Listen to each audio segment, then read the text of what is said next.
ಕಥೆಯೊಂದು ಕಾರ್ಯಕ್ರಮಕ್ಕೆ ಪ್ರೀತಿಯ ಸ್ವಾಗತ ಸ್ನೇಹಿತರೆ.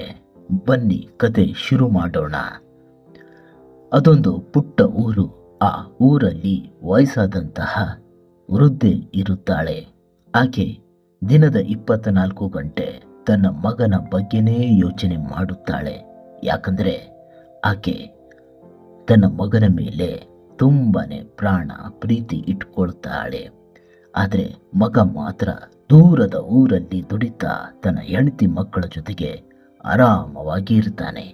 ಆದರೆ ತಾಯಿ ಮಾತ್ರ ಇಲ್ಲಿ ದಿನದ 24 ಗಂಟೆ ತನ್ನ ಮಗ ಬರ್ತಾನೆ ದೂರದ ಬೆಂಗಳೂರಿನಿಂದ ಅಂತ ಊರಿನಲ್ಲಿ ಹಾದಿ ಬೀದಿಯಲ್ಲಿ ಹೋಗೋ ಬರೋ ಜನರನ್ನ ಆ ವಯಸ್ಸಾದ ತಾಯಿ ನಗ್ತಾ ಖುಷಿಯಿಂದ ಹೇಳ್ತಾಳೆ.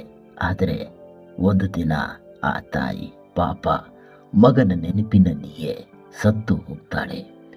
ದುಡಿಯೋಕ್ಕೆ ಹೋದ ಮಗ ಮಾತ್ರ ತನ್ನ ಹೆಂಡತಿ ಮಕ್ಕಳ ಜೊತೆಗೆ ಆರಾಮವಾಗಿ ಇರ್ತಾನೆ. ಸ್ನೇಹಿತರೆ, ವಾಸ್ತವ ಸಮಾಜದಲ್ಲಿ ಇಂತಹ ಘಟನೆಗಳು ತುಂಬ ನಡೀತಾ ಇವೆ. ತಮಗೆಲ್ಲರಿಗೂ ಗೊತ್ತೇ ಇದೆ. ಆದರೆ ಮಕ್ಕಳಿಗೆ ಅರ್ಥನೇ ಆಗಲ್ಲ. ತನ್ನ ತಂದೆ ತಾಯಿ ತಮಗೋಸ್ಕರ ಎಷ್ಟೊಂದು ಕಷ್ಟಪಟ್ಟು ಏನೆಲ್ಲ ಮಾಡಿದ್ದಾರೆ ಅಂತ. ಸ್ನೇಹಿತರೆ, ದೊಡ್ಡವರು, ಸಾಧು ಸಂತರು, ಹಿರಿಯರು, ಬುದ್ಧಿಜೀವಿಗಳು ಹೀಗೆ ಹೇಳುತ್ತಾರೆ, ಯಾವ ತೀರ್ಥ ಕ್ಷೇತ್ರಕ್ಕೂ ಹೋಗದಿದ್ದರೂ ಜೀವನ ಸಾರ್ಥಕ ಆಗಬೇಕು ಅಂದರೆ ವಯಸ್ಸಾದ ತಂದೆ ತಾಯಿಯ ಸೇವೆ ಮಾಡಬೇಕು.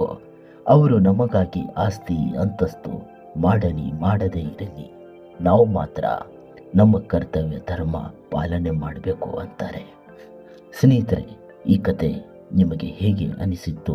ಇದರ ಬಗ್ಗೆ ದಯವಿಟ್ಟು ನಿಮ್ಮ ಅನಿಸಿಕೆ ಅಭಿಪ್ರಾಯಗಳನ್ನು ತಪ್ಪದೆ ತಿಳಿಸಿ. ನಮಸ್ಕಾರ.